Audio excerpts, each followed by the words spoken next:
Hello, everyone. Welcome. My name is Jennifer Barron-Prahl. My pronouns are she, her, and I'm a program manager for the South Southwest Mental Health Technology Transfer Center. I'm very pleased to be your host for today's presentation. For those of you who are unable to see this video, I'm a middle-aged Caucasian female with shoulder-length brown hair, and I have a big smile on my face because I'm really happy to be here today for this presentation and to be sharing this space with you. Today's presentation is part of our Region 6 Peer Support Advisory Committee Spotlight Series, and it's entitled Native American Peer Recovery and the Value of Connection. This event will be facilitated by Lyndi Seabolt and Casey Ward-Freeman, who are both amazing people, and I think demonstrate like this whole power of connection just in the people that they are. We truly hope that you find today's presentation engaging and helpful in your work.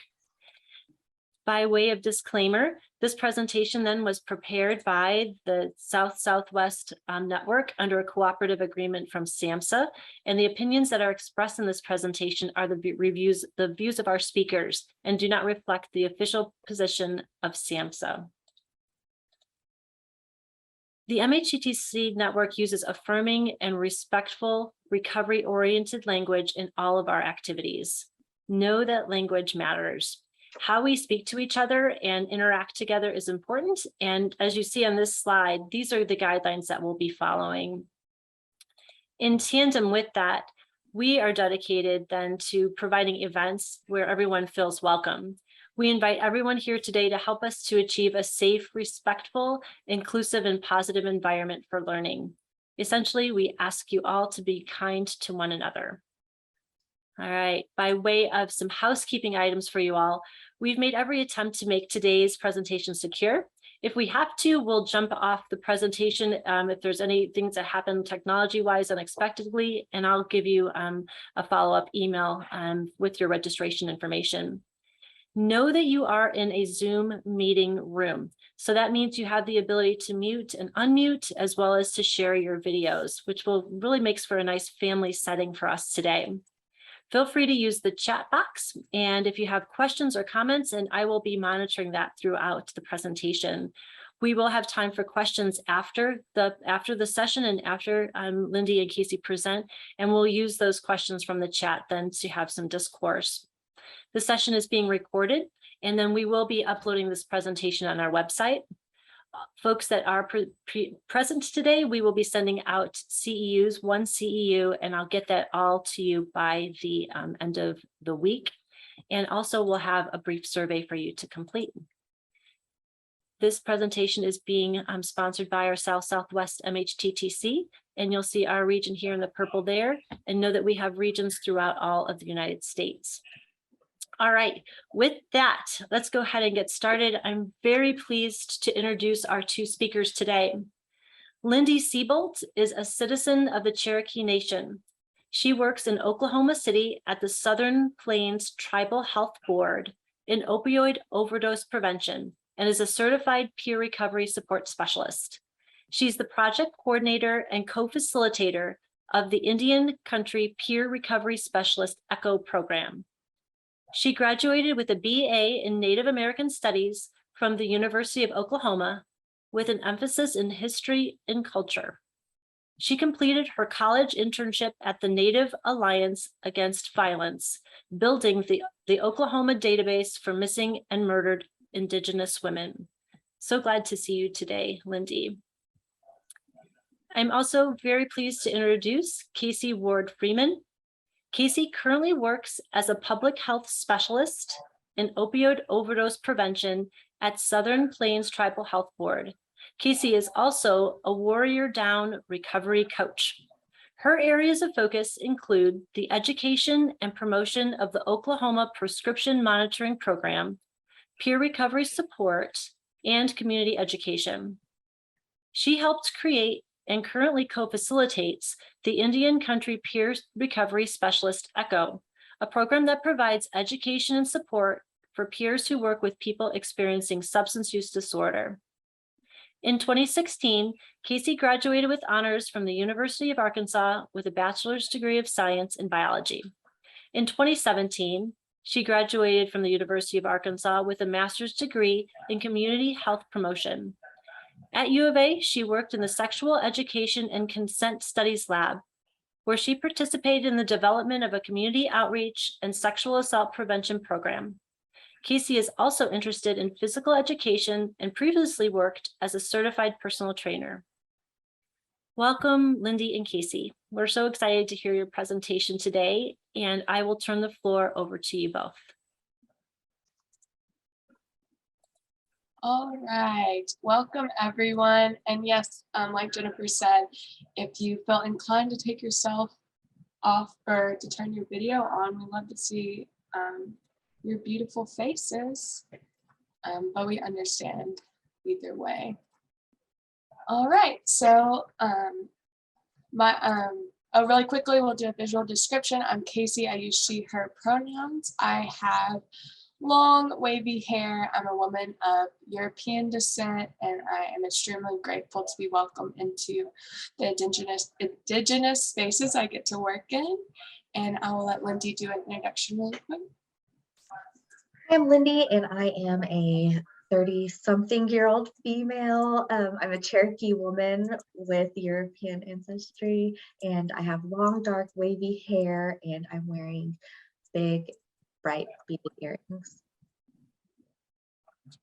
Awesome. So we will go ahead and get started.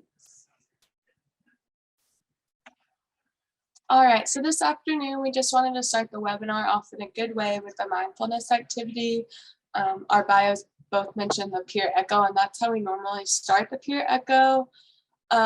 It just gives us a chance to breathe, and it gives us a chance to take the time to be fully present in the meeting and for ourselves. In the echo, we sometimes share prayers, breathing exercises, or traditional stories. Today, we'll be doing a shortened version of a medicine wheel mindfulness activity that was created by John Soap Jr. at the Absentee Shawnee Tribe of Oklahoma. So many thanks to John. So take a moment and center yourself, and you can look at the medicine wheel on the screen before you.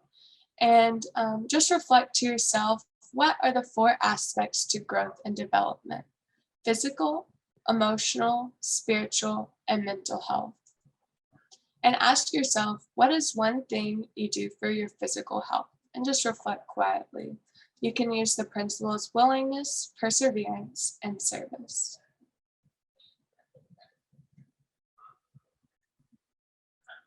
Next, take a moment and consider to yourself, what do you do for your emotional health?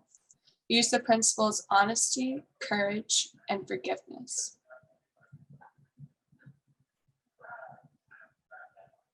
And ask yourself, what is one thing you do for your emotional health?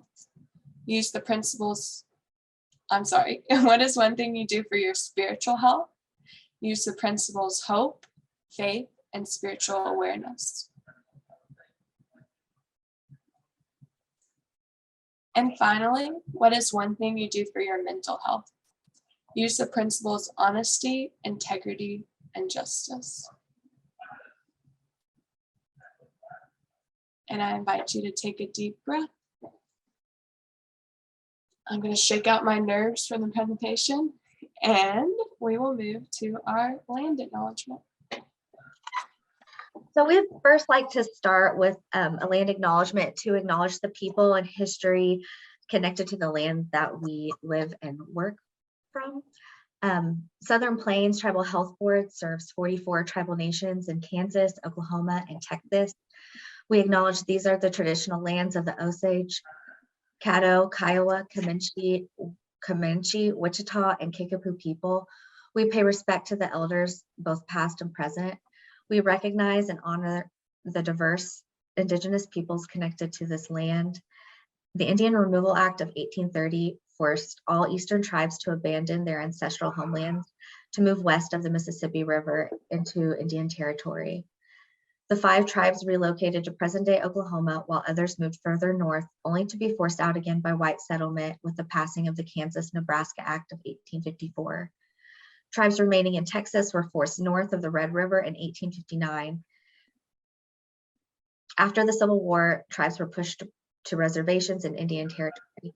Many tribes living in Kansas were assigned reservations in 1867 by the Medicine Lodge Treaty. It's vital to understand these beginnings and remember the ongoing dedication tribal nations have to the land that we gather, live, learn, and work on. Thank you. Thank you, Lyndi. So just really quick, as you heard, me and Lyndi work for Southern Plains Tribal Health Board, which is a nonprofit based in Oklahoma City. And it serves as a liaison between the tribal nations we serve in Oklahoma, Kansas, and Texas, and then the National Indian Health Board. And the National Indian Health Board works closely with U.S. legislators in Washington, D.C., and they advocate for American Indian health.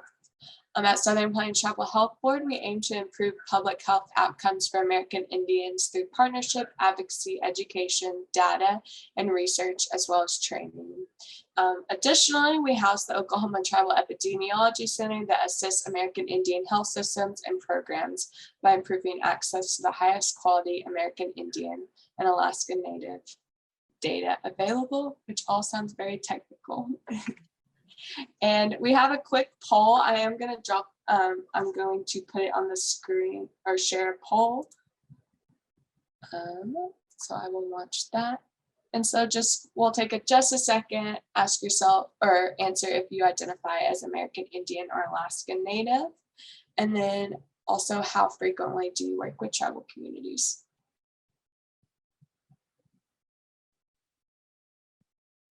Give you about 10 more seconds. And we just want to get to know you guys a little bit more when we're talking to.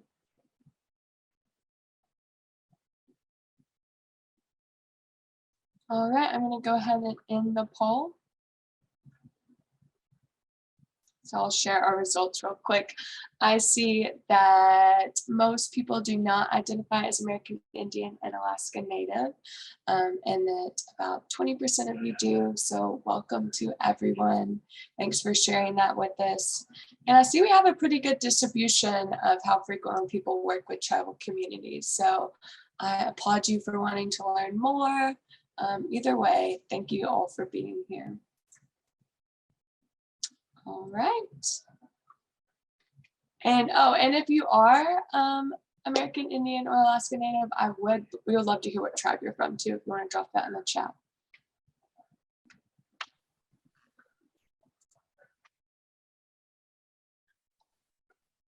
So peer support's not new to Indian country, but the development of peer certifications and implementation of the paid peer position at tribal clinics and in behavioral health is new. Talking circles are thousands of years old, and purification and prayer ceremonies involve methods of self-expression, much like taking the first of the 12 steps. You know, we say admitting to yourself, to the God of your understanding, and to another human being the exact nature of our wrongs. And the ancient teachings of the medicine wheel align with modern day 12-step philosophy. The healing from addiction began more than 250 years ago in Native America. Long before AA literature was written, Indigenous peoples were creating groups within their tribes to support against the disease of alcoholism. These spiritual circles were not documented in a westernized way. However, the medicine was not lost and it lives on into today.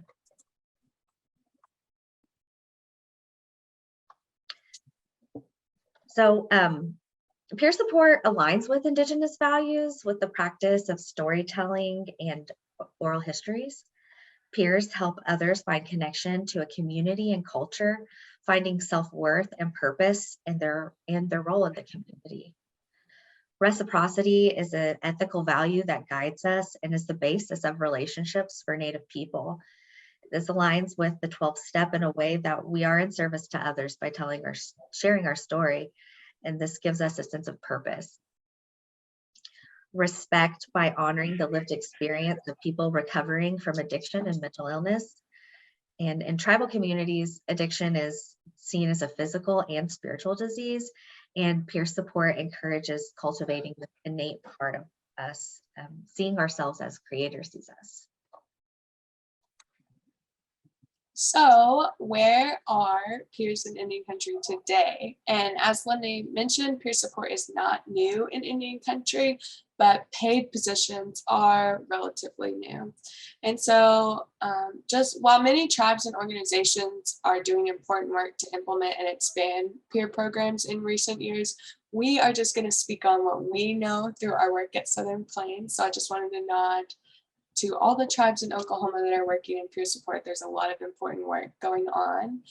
In 2018, through a grant from the CDC, we funded the positions of 3 peer workers working with tribes and tribal behavioral health departments. The peer programs were brand new at all 3 locations, and there was 1 peer at each location. Since 2018, the peer programs and organizations have grown and expanded. There's multiple peer positions and they have multiple funding sources. And I think that this is a testament to the great work that the peers and leaderships have done at these organizations. This growth happened parallel to the implementation of peer programs at other tribes and urban Indian clinics in the area. So overall, the number of peers working in Indian country in Oklahoma is growing. And then I just wanted to quickly mention that previously state certified peer recovery specialists could not bill Medicaid for their service reimbursement if the facility was not state certified. And so due to a variety of reasons, many tribal facilities, as you can imagine, are not interested in state certification. So in September 2021, in part due to advocacy from Southern Plains, policy was changed so that peers working at tribal facilities could bill Medicaid for their services. And this has helped with the sustainability of peer positions within Indian country. While it has been growing, there have been some challenges as the peer positions are implemented. Peers have struggled with support and supervision at their work. We've heard that coworkers did not know what peer support looked like. They might be joining a team of therapists who don't know the difference, how the peer is going to fit into that therapy team. And then peers were also new and tasked with simultaneously building their programs. So we, and really my supervisor, Amber Martinez, I wanted to shout her out. She saw the need for connection and support from other peers working in Indian country. And because of this, we created the Indian Country Peer Recovery Specialist ECHO program.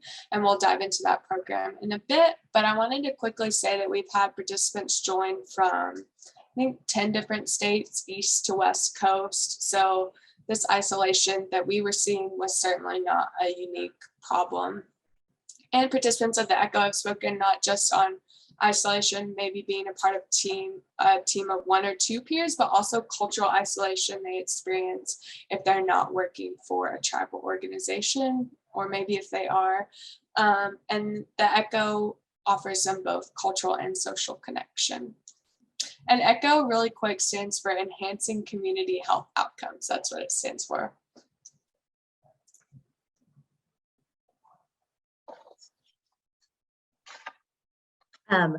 So we've learned that, it's important for peers to get peer support themselves. And in this, we need reminded sometimes to put our recovery first. There's tips, to prevent burnout and setting healthy boundaries and provide cultural understanding for Native peers and the people that we're working with.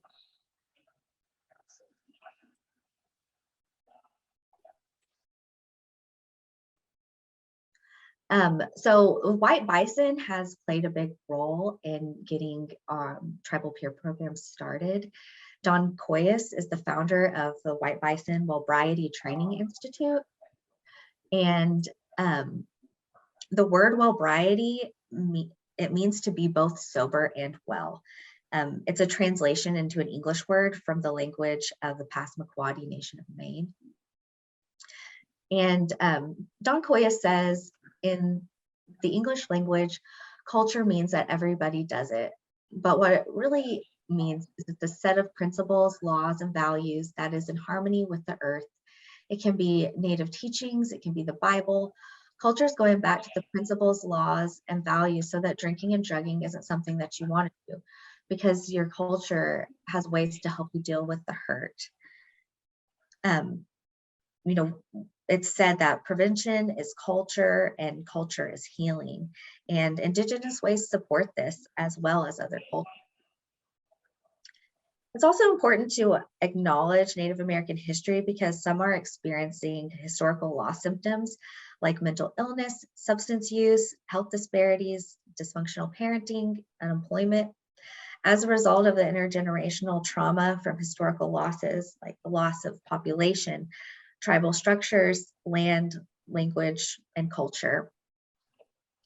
And these are all reasons why it's important to understand historical and intergenerational trauma-informed care when working in tribal communities. And I'm going to read a quote from Jim Weichel. He is one of our Peer Echo Council members. He has said that peer support adds an element of personal and cultural connection for clients that perhaps conventional therapy cannot add. Being able to share my own experience of how ancestral culture and language can aid in healing from historical trauma added a deeper dimension to my recovery journey. All right, so I recognize lots of familiar names in this, so we're all we want to hear you guys chime in. We're gonna feel free to unmute yourself or use the chat. And we were just wondering, in what ways do you bring your own culture to work, Native American or not? And do you ever share your culture? And then the flip side, do you ever feel isolated at work because your culture is different than your coworkers?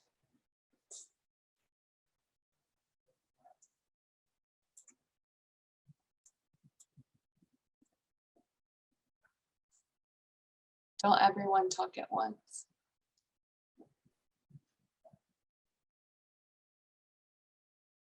And if you don't have something to say now, I think this is something to think about for yourself and for other, other peers. Yeah, and we're all from different walks of life and we all have different experiences to share, and those experiences can bond us together, but sometimes they can also make us feel isolated. So I think it's just something to be aware of in our work. I'll say something really quickly. Jamie. Hey, so I'm in Louisiana, so we have a lot of different cultures. We have Cajun, and we have like the just Southern culture, just all sorts of things. So I know that usually if I bring ways I grew up or things that are familiar to me, it usually starts a conversation, and you end up finding out that other people have a lot more in common with you than you realized in the beginning. So yeah, and then I'm intrigued too by the Cajun culture, because that's not something I grew up in. I had more of the Southern kind of country type culture. So it's really interesting to mix cultures. I love it. I love learning. That's why I'm joining today, so I can learn more about what you have to share. I don't feel isolated because of my culture, because I think we're just a mixed bag, kind of melting pot sort of. So yeah, I don't feel isolated with my coworkers really. Yeah. Thank you. That's awesome. Thank you for sharing. Yeah, Louisiana certainly has a melting pot there. And that's one thing I've learned. I'm from a super small town, and there's the small town experience is similar across the nation. Cool. Well, thank you for sharing, Jamie. We will move to our next slide. And hey, you want to go ahead and share? Hi, it's so good to see you ladies doing this presentation. And wow, hi from New Mexico. So in New Mexico, we're a melting pot also. I'm so proud of the culture that I came from too. And I too am from like a very small rural, grew up in a very small rural New Mexico town called Tierra Maria and Chama area, so, on the border of Colorado. But I feel like Jamie, when I first came into the, to state government work, I came in with a really thick accent from our rural part, and everybody was just like, embrace it, be you. And I think that what you're talking about today is just so amazing. Girls are awesome, just giving me chills and talking about the, your culture and this union. It's just amazing. So thank you for inviting us. Yeah, thank you. And thank you for sharing. That's so cool that your accent was welcomed and celebrated like that. The other day I was just doing Target pickup and someone was like, your accent's so cute. And I was like, what accent? I don't know what accent. Yeah. Thank you for sharing. So we will switch gears now and we'll dive deeper into the ECHO, which we kind of alluded to a bit here. I wanted to plug really quick. So it is called the Indian Country Peer Recovery Specialist ECHO. We call it the Peer ECHO a lot, and it is under Indian Country ECHO, which is under Northwest Portland Area Indian Health Board. They're our granting agency. They have lots of cool ECHO programs. So if this piques your interest today, certainly check them out. And so we'll do just a really quick overview of the ECHO. So it was originally developed at the University of New Mexico, and it was developed for doctors actually, and it was a way for doctors working in rural settings to develop the knowledge needed to provide specialized care within their rural areas. I think one of the first ones was for Hep C. And so our peer ECHO started in April 2020, and we meet once a month via Zoom. It's all online.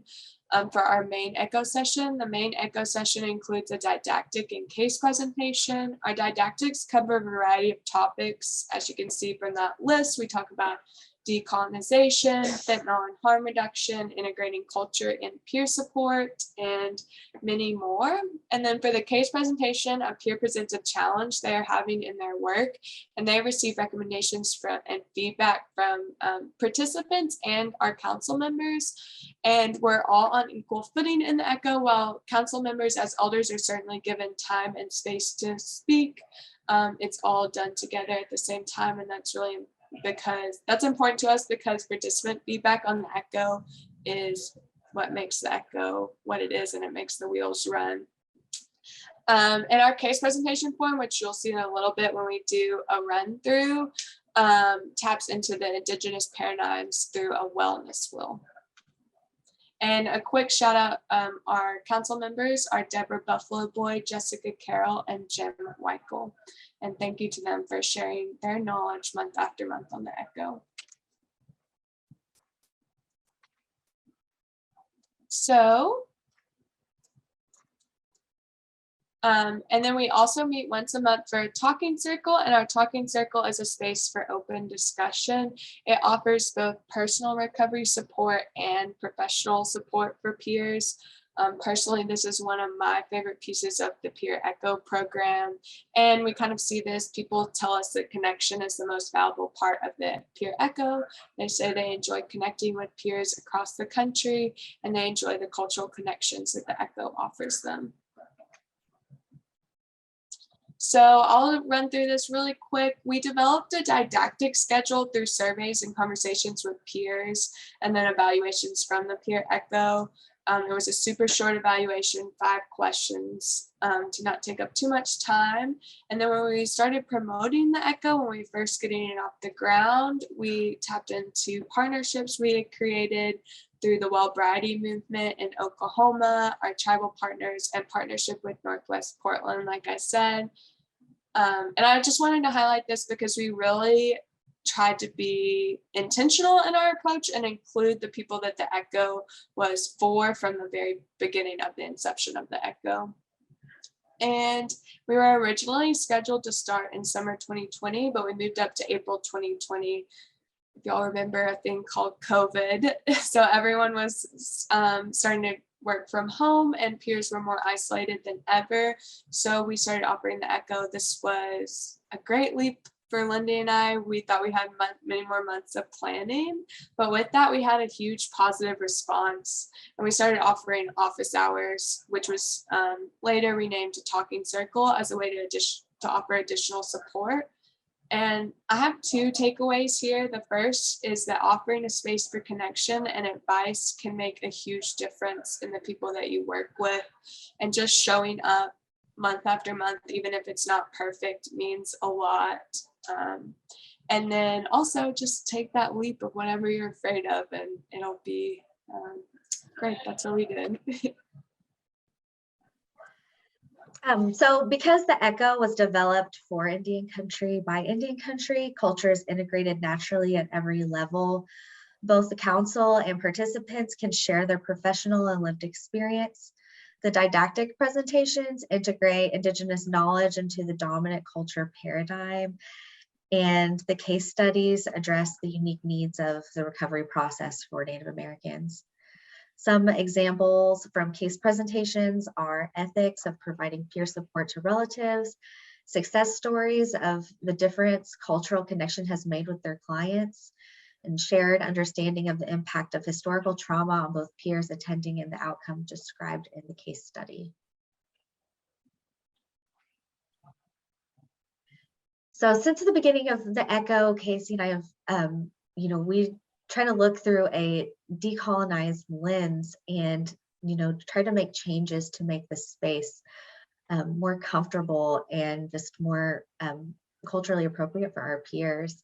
And these are some ways that we have done that. We've expanded time for introduction and discussion. It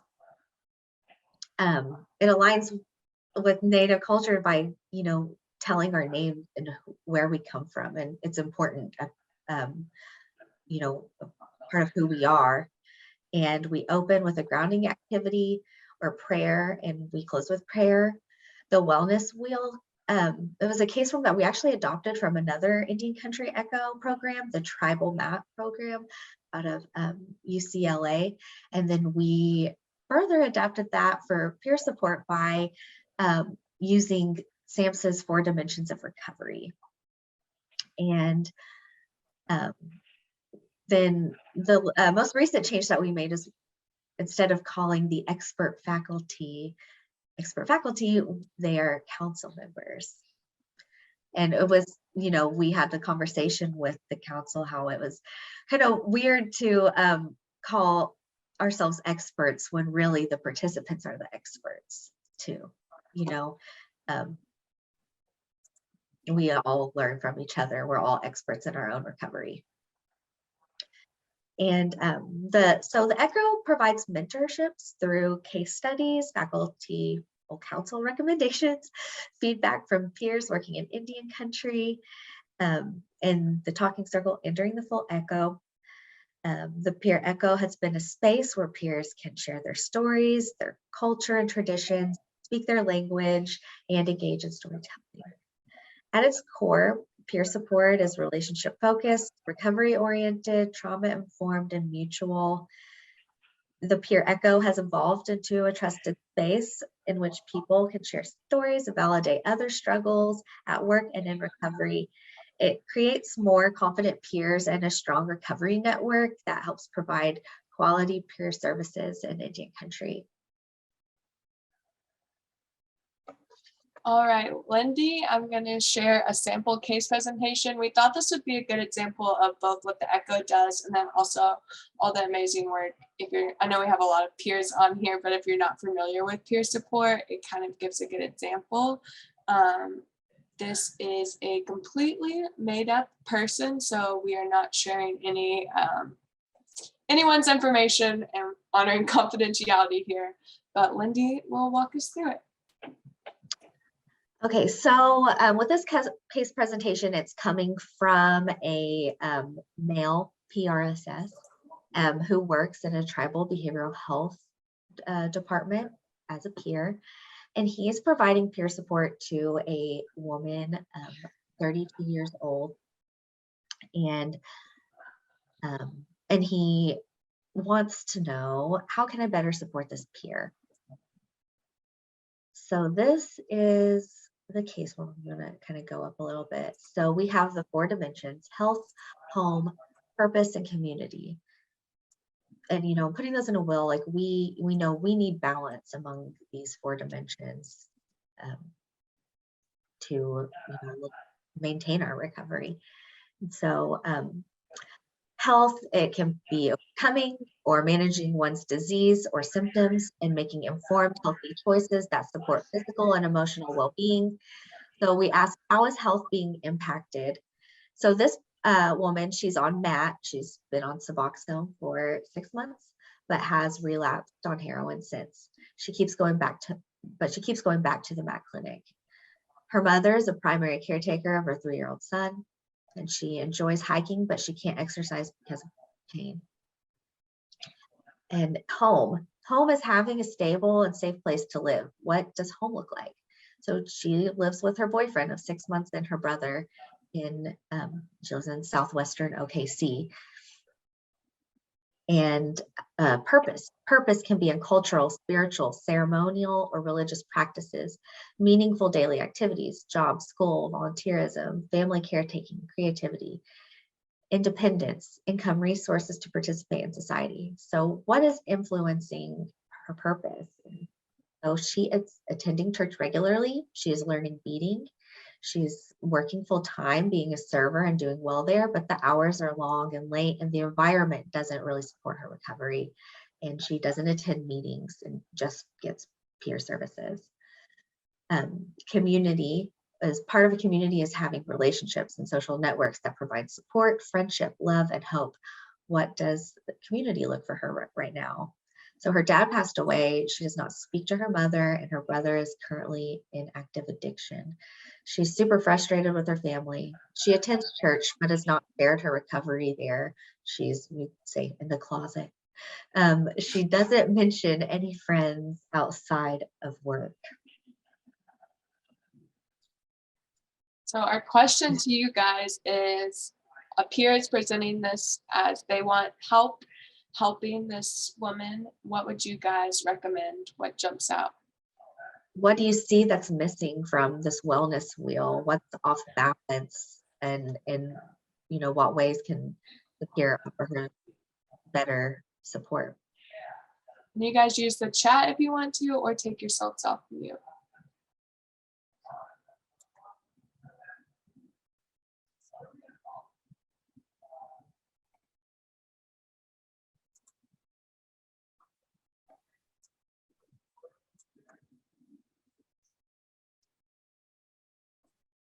So I'll go ahead and jump in with the first thing that we noticed is, you know, there's a male providing peer support to this woman, and sometimes that, you know, is the way it is, but it would be more aligned with Native culture for her to have a female peer. Women, you know, women have a shared experience, and we find it's important to kind of match that with our peer supporters.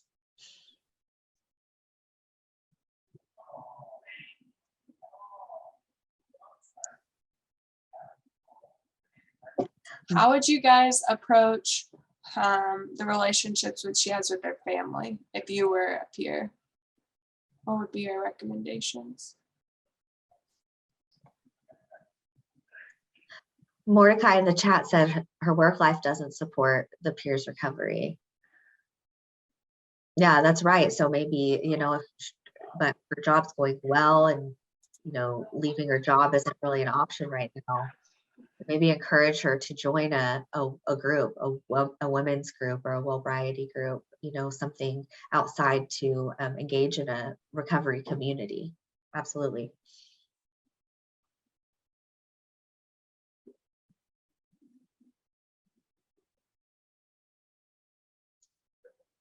I think another thing is maybe the peer could talk to her about intergenerational or historical trauma that her family has experienced, and that might not necessarily, I mean, it's whatever she would want her relationship with her family, but I think there's a lot of healing and just understanding and knowing that history for people, and it helps them understand their relationships a little bit more.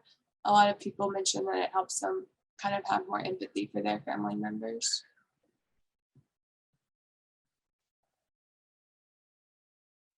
Yeah, the thing about historical and intergenerational trauma is, like, we are carrying things that we, you know, don't know about. They're making us sick and making us angry, and you know, we need to acknowledge that that's happened, and kind of transmute that into intergenerational healing instead.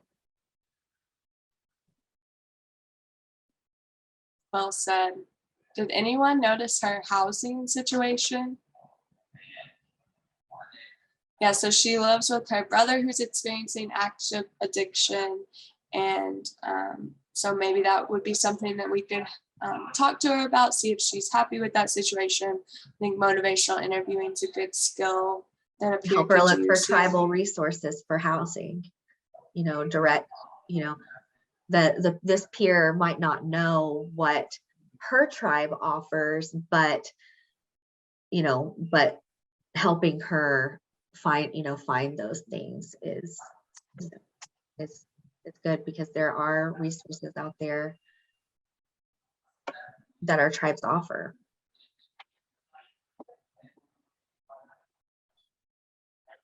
Is there anything else you guys think about this? Or any feedback about the case form?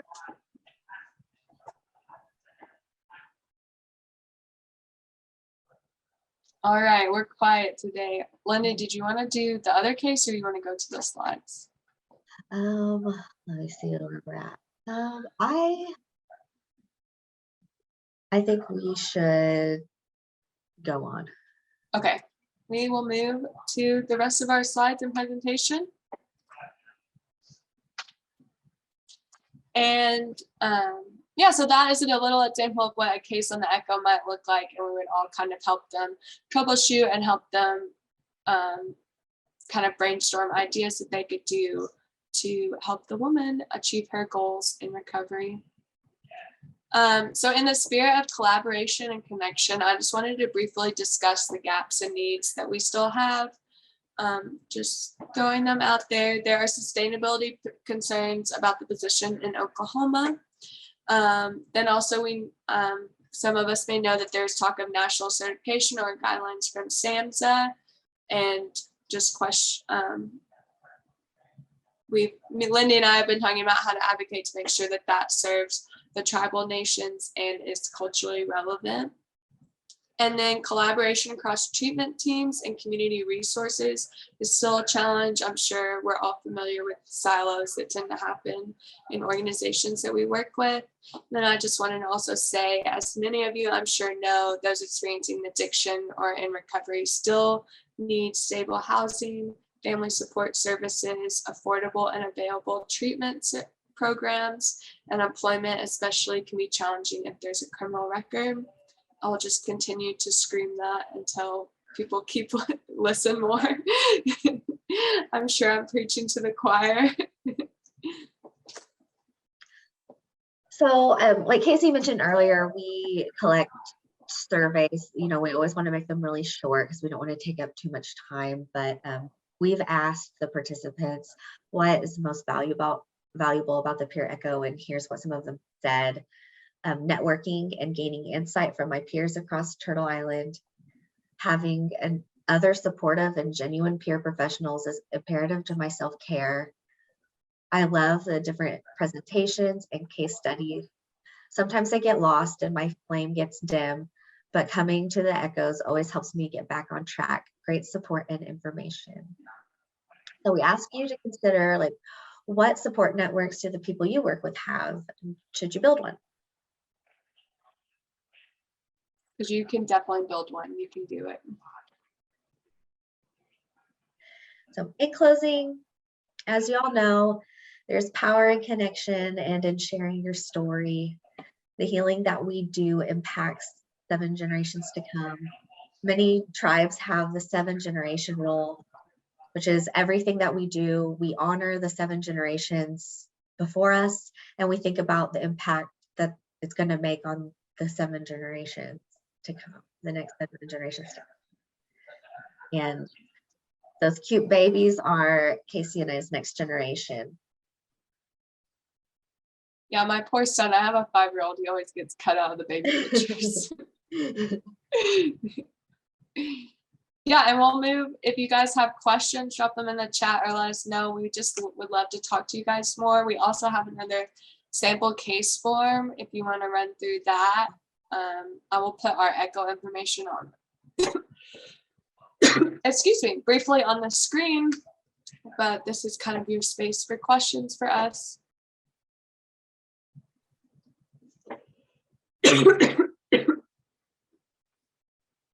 Sorry, guys.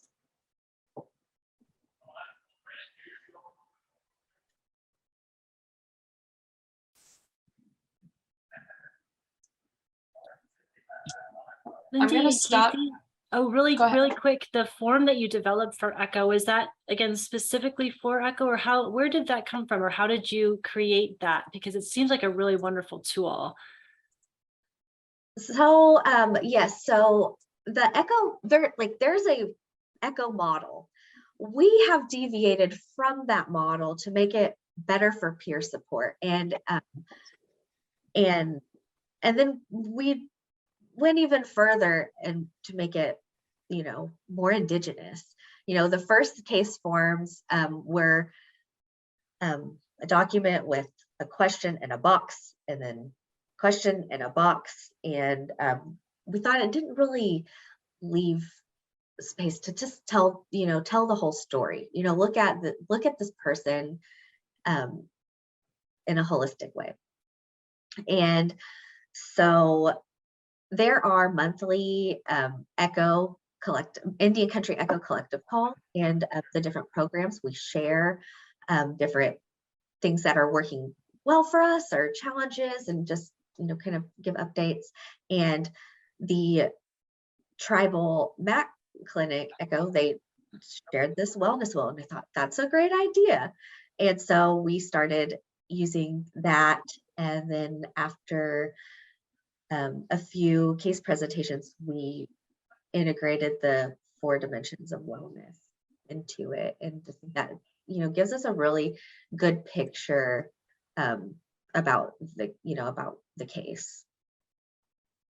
And I think, like, as Lyndi was talking about, it took many iterations to kind of get to where we are, and we don't know if we're even at the final point with the case presentation, but I think it's a good example of decolonization as a continued process and never an end goal, and something that you're continually tweaking. I think that makes it a little more approachable to people, and like helps you make, and it also can entail small changes, and these small changes make a big impact. Like yeah, so it's just something that we're constantly working on and constantly evolving.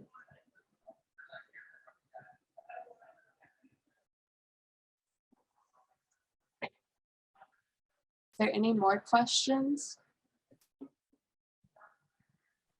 Well, I have lots of questions. If folks are not going to speak up, I will use your time. This was a wonderful talk. Thank you so much. It really is very thought-provoking. And I think one of the things that I love that you did is asking us at the beginning, you know, what is your culture? How do you bring that to your work, right? And has there been times where that's been isolating? And I think one of the things that I think we still struggle with as a mental health workforce, and especially from dominant cultures, although not always, is recognizing that our culture is influencing the way that we're approaching things.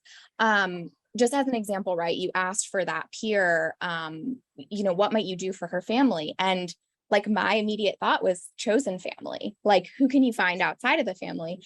And then you said, well, let's work on intergenerational trauma, right? And that difference made me go, oh, wow, like how much of my culture is embedded in the fact that I jumped to chosen family, right? Rather than repairing these relationships and thinking that through. But I think often we don't, I don't know, it's very hard to take a step back and think about those assumptions from a cultural perspective, that that's coming from my culture, rather than just sort of the way the world is, if that makes sense. And so I'm really curious how you work with folks who might be coming at it from a cultural perspective, but not necessarily acknowledging that that's from their cultural perspective. Does that make sense? And how do you get folks who are kind of at the beginning of thinking about this to start to acknowledge where our culture comes up? Because I think sometimes people don't even know that that's rooted in their culture, if that makes sense. sorry, a long-winded question. No, Hopefully, and hopefully I got there to yeah, what I was no, asking. thanks for sharing that about what you're saying about the family. That's so interesting. I'll pass it to Lyndi in just a minute, but I did want to say that one thing we do is, or one thing I personally do as a white woman is that I am generally never the one taking the lead and just taking the space to listen to other people.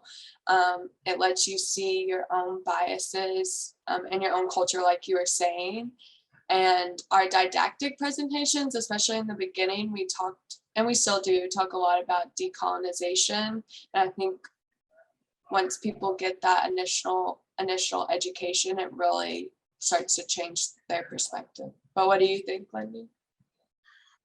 Yeah, so what, my background in, with Native American studies is it is really important to understand, the history and, and to understand why things are, the way that they are. And, intergenerational trauma was a new concept for me but I learned about these things in white bison trainings.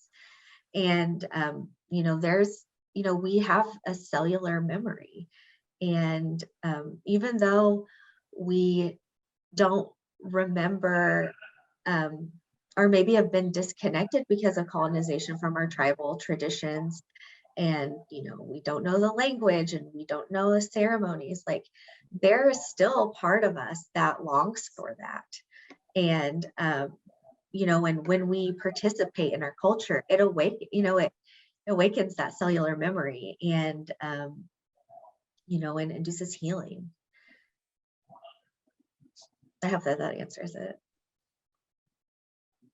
Yeah, thank you both so much. That's really helpful. And I think really important just to kind of start that conversation of reflection. Yeah, and I realized I said I hardly ever take the lead, and then I spoke before Lyndi, so it's always a work in progress. Yeah, and we've mentioned the White Bison Wellbriety Training Institute. In their trainings, there are a lot of teachings about the boarding school era, and in how our bodies really do carry that trauma.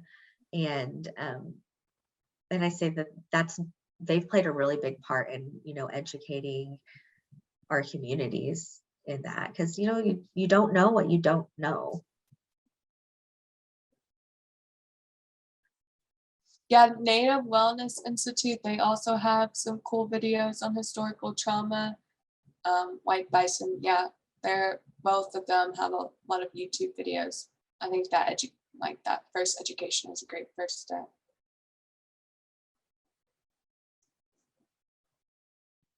Any other questions? Yeah, Lyndi and Casey, we have a comment from Mordecai. He thanks you for the presentation and asks, how do you share this information with other providers and employers to understand the history and cultural concepts that you presented today? By doing talks like this. We love to talk about, the peer echo and, ways that we're trying to strengthen, peers and tribal communities. And, I don't know, Casey, what do you have to say? Yeah, I think one of Lyndi and I's goals was to be more loud. That was the way we phrased it. So I think doing talks like this, and I know I've heard people talk some before about like fact sheets and written handouts about historical intergenerational trauma, and I think that those are really great. But I think there's such power in connection and talks, and that people that show up that are really invested to take the time out of their day are the ones who are going to learn the most from it. So yeah, for me, I think doing it face to face over Zoom, but taking the time to really have conversations is one of the most important steps. Yeah, and I want to add, it's storytelling. It's telling our stories and getting them out there. That's, I feel like that's been the best way.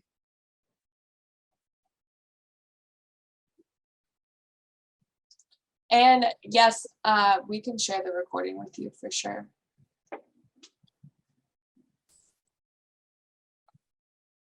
As long as you never show it to me, because I hate hearing my recorded voice. I know I will never watch it, but it will be out there.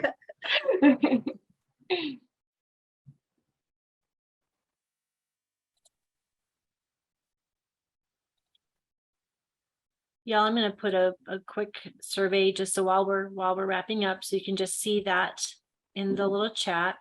Oh yeah, and I'm gonna stop the screen share so we can all kind of see each other. There we go. Yay, there we are. Wonderful. Yeah.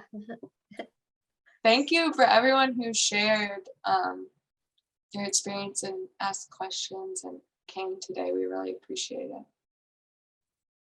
We really do. Thank you for the time, Lyndi and Casey. Truly excellent information. We will post your this video as well as your presentation then on our website. So we'll get that out to you all. Give me about a week, 2 weeks at most to get that, and I'll email you that information. And I'll also email you CEUs here shortly as well. But again, before we wrap up, we've got about 4 more minutes. Any other deep thoughts or questions while we have Lyndi and Casey's expertise here?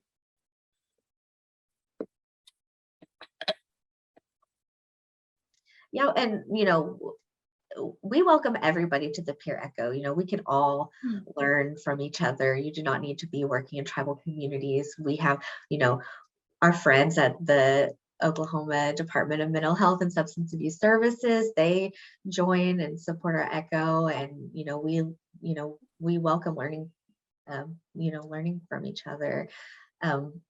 The Echo model is about, a learning community, democratizing knowledge. You don't have to go to, to pay for trainings or go to school or do this to learn things. This is the information that we need to share with each other and, to help our communities now.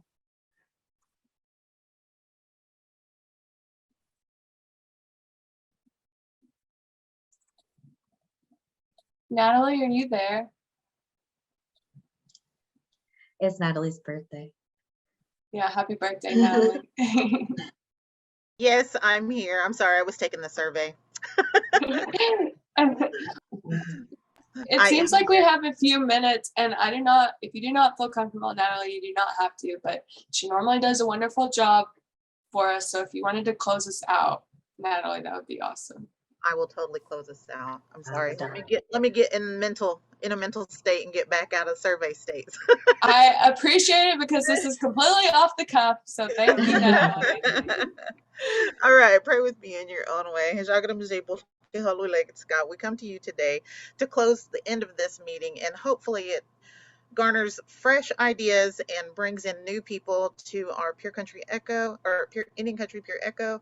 And we just hope that we've brought a little bit of knowledge to share with the people that have come in. I'm sorry, there was a fly there. That we want to come together and join and create resources and be a resource to people, because we all are doing the same work and we all have the same goal in mind, and that is to help people inside and outside and anywhere that ever even touches Indian country. We just want to make sure that we are resources and that we can be there to help in any way, shape, or form or capacity. Before we end this prayer, Father, we just want to also just be with those people that are incarcerated today, be with those people that are sick and that they don't have the ability to come and jump in and share their story. Father, we know that their story is strong, and we wish them the very best and hope that they can garner support wherever they are. If we can't reach them, then we hope soon that we're able to.